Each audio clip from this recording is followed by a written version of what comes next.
Assalamualaikum warahmatullahi wabarakatuh. Perkenalkan, saya Syarifah dari Departemen Statistika MIPA Universitas Brawijaya.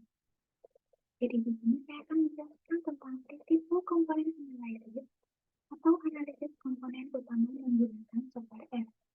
Jadi di sini data yang akan kita gunakan adalah data indikator kesehatan di Indonesia pada tahun 2020 untuk di sini indikator yang akan kita gunakan banyak 8. Untuk X1 sebagai angka harapan hidup, X2 sebagai rasio puskesmas, X3 sebagai rasio rumah sakit, X4 sebagai persentase rumah tangga yang berperilaku hidup bersih dan sehat, X5 sebagai persentase rumah tangga dengan sanitasi layak, X6 sebagai persentase bayi dengan berat badan lahir rendah, X7 sebagai persentase bayi yang mendapat ASI eksklusif, dan X8 sebagai angka kesakitan diare per 1000 penduduk.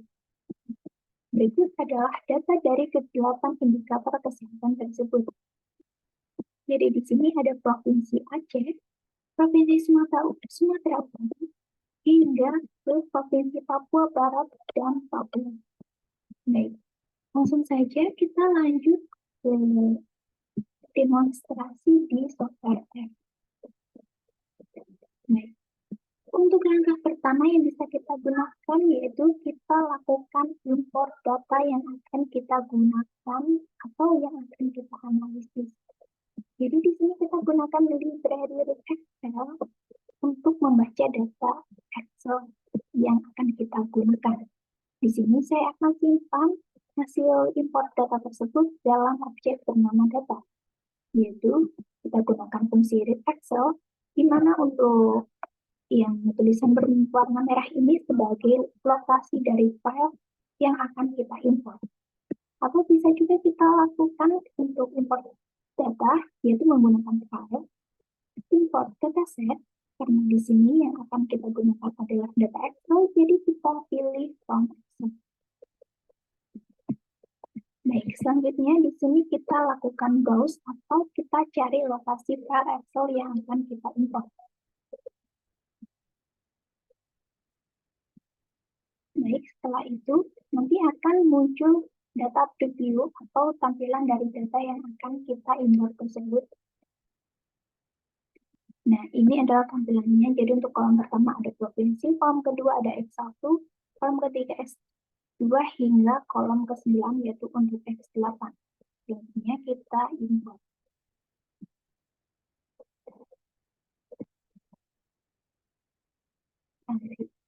Karena di sini yang akan kita lakukan analisis hanyalah untuk kolom X1 hingga X8, maka di sini untuk kolom provinsi tidak kita gunakan.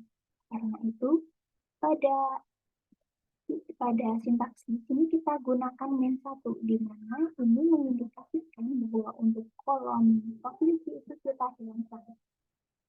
Selanjutnya, hasil dari penghilangan di kolom 1 atau kolom provinsi itu kita simpan dalam objek data, lalu kita lakukan pemanggilan data.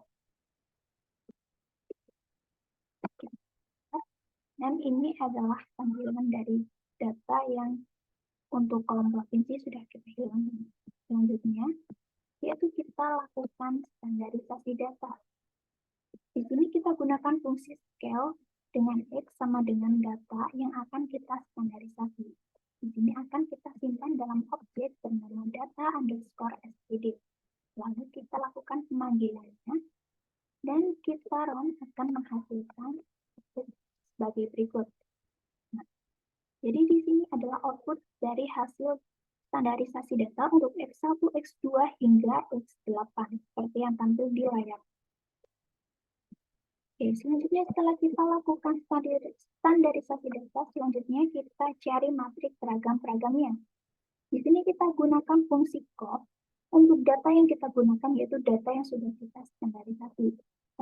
Selanjutnya hasil dari matriks seragam-peragam tersebut kita simpan dalam objek bernama data_copy. Lalu kita lakukan pemanggilan objek dari matriks seragam-peragam tersebut. Kita run, maka akan menghasilkan output sebagai berikut. Di mana seperti yang kita tahu bahwa untuk matriks seragam beragam, bahwa untuk diagonal utamanya selalu bernilai 1. Nah, selanjutnya kita cari nilai eigen dan vektor eigennya menggunakan fungsi eigen. Untuk data yang kita gunakan adalah data dari hasil matriks seragam beragam sebelumnya, yang kemudian akan kita simpan dalam objek bernama data underscore eigen. Lalu kita lakukan pemanggilan data dan outputnya di ini. Baik, seperti yang kita tahu bahwa untuk eigenvalue atau nilai eigen di sini itu nanti bisa digunakan sebagai nilai di sumbu Y saat kita melakukan script plot atau pembacaan banyaknya komponen utama menggunakan script plot yang akan kita jelaskan nanti. Lalu untuk yang eigenvector di sini, ini digunakan untuk rotasi dari hasil dari fungsi data yang ini, yang PR out ini, itu digunakan rotasi. Jadi nanti hasil akhir dari rotasi eigenvector ini akan dihitung atau sebagai koefisien komponen utama.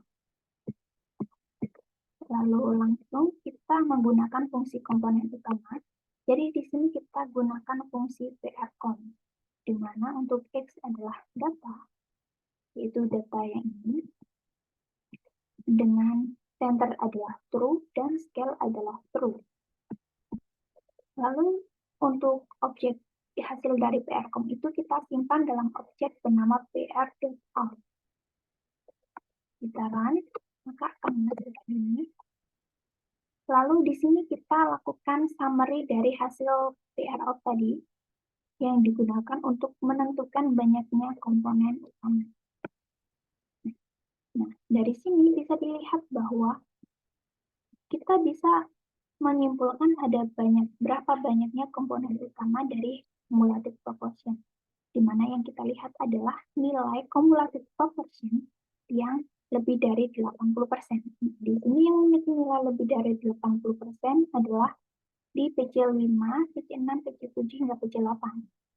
Jadi dapat disimpulkan bahwa ada sebanyak 5 komponen utama yang memiliki nilai variasi atau cumulative proportion-nya lebih dari 80%. Atau totalnya itu ada 85,485%. Selanjutnya di sini kita lakukan perhitungan dari koefisien komponen utama menggunakan PR.out tadi. Kita lakukan pemanggilan. Lalu kita run, maka akan menghasilkan hasil sebagai berikut, yaitu rotation, di mana sudah seperti yang dijelaskan sebelumnya, bahwa rotation itu hasil dari rotasi nilai vektor eigen tadi. Dimana kalau di rotasi tadi, yang awalnya bernilai negatif, akan bernilai positif. Lalu yang awalnya positif akan berpindah atau berubah menjadi negatif. Nah, dari hasil rotation ini, itu akan digunakan sebagai koefisien komponen utama, atau bisa digunakan sebagai bentuk persamaan komponen utama nanti, yaitu untuk komponen utama 1 atau PC1 persamaannya yaitu 0,5477x1 ditambah 0,4786x2 ditambah 0,1813x3 ditambah 0,2513x4 ditambah 0,5645x5 dikurangi 0,0818x6 ditambah 0,2219x7 dikurangi 0,0183x8 dan seterusnya hingga PC5 saja. Hingga PC5 saja. Kenapa hingga PC5? Karena sudah ditentukan ada sebanyak 5 komponen utama, jadi untuk persamaannya cukup sampai PC5 saja. Nah, seperti sebelumnya sudah disinggung bahwa untuk menentukan banyaknya komponen utama bisa menggunakan script plot. Jadi di sini sebelumnya kita buat data frame di mana data yang kita gunakan nanti itu dari hasil eigenvalue, yaitu eigen dari hasil ini data agent, di mana nanti yang kita ambil adalah value-nya saja. Jadi yang faktor tidak usah dimasukkan di data frame. Lalu yang kita ambil lagi yaitu PC dari 1 hingga 8. Hingga nanti jika kita panggil, maka akan menghasilkan output sebagai berikut.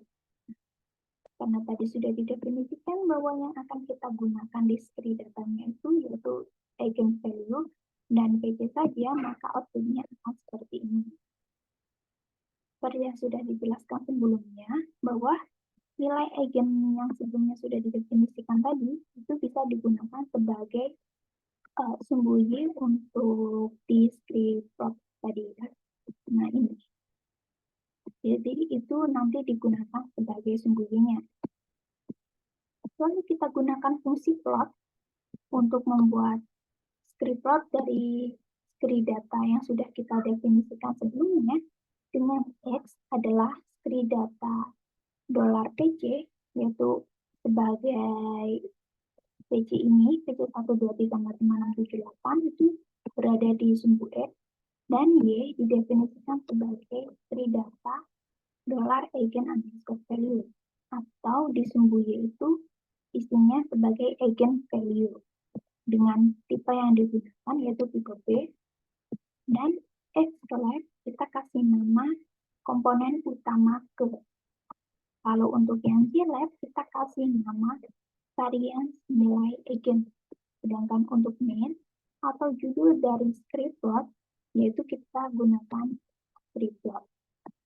Lalu kita run, maka akan menghasilkan output sebagai berikut. Nah, dari output ini bisa kita lihat bahwa dari titik ini ada titik yang posisinya itu melandai, yaitu di titik ke-5 ini. Jadi yang di sini ini titiknya itu sudah mulai melandai, sehingga dapat disimpulkan bahwa banyaknya komponen utama itu ada sebanyak 5. Jadi seperti itu. Lalu bisa kita simpulkan lagi untuk hasil dari analisis tadi, bisa kita bentuk persamaan dari komponen utamanya. Untuk persamaan yang pertama, atau komponen utama pertama, yaitu KU1 sama dengan 0,5477X1 tambah 0,478X2 hingga dan seterusnya. Jadi untuk komponen utama yang pertama ini, itu menggambarkan ukuran dari angka harapan hidup rumah tangga PHBS dan rumah tangga dengan sanitasi layak. Nah, ketiga indikator tersebut itu bisa kita namakan sebagai perilaku masyarakat hidup sehat. Selanjutnya, untuk komponen utama yang kedua, itu bisa kita namakan sebagai akses dan kondisi kesehatan bayi. Lalu untuk yang komponen ketiga, di sini kita bisa namakan sebagai pelayanan kesehatan penduduk. Untuk komponen 4, kita namakan sebagai fasilitas kesehatan, dan komponen utama kelima kita namakan sebagai kesehatan masyarakat. Jadi, kesimpulannya adalah dengan metode analisis komponen utama dapat diketahui bahwa data kesehatan di Indonesia yang terdiri atas 8 indikator yang kemudian direduksi menjadi 5 indikator, namun tetap dapat menggambarkan keragaman dari data awal. Nah, 5 indikator tersebut adalah perilaku masyarakat hidup sehat, dan kondisi kesehatan bayi, pelayanan kesehatan penduduk, fasilitas kesehatan, dan kesehatan masyarakat. Dan dari kelima indikator tersebut, yang berperan besar dalam menjelaskan kesehatan di Indonesia adalah perilaku masyarakat hidup sehat. Selain itu, indikator baru yang terbentuk ini dapat digunakan untuk analisis selanjutnya seperti regresi dan klasifikasi, dan telah mengatasi masalah multikolinearitas karena memiliki sifat saling bebas satu sama lain. Jadi, itu adalah demonstrasi untuk PCA atau analisis komponen utama menggunakan software R. Semoga bermanfaat dan mohon maaf apabila ada salah kata ataupun penyampaian dalam penjelasan tadi. Terima kasih. Wassalamualaikum warahmatullahi wabarakatuh.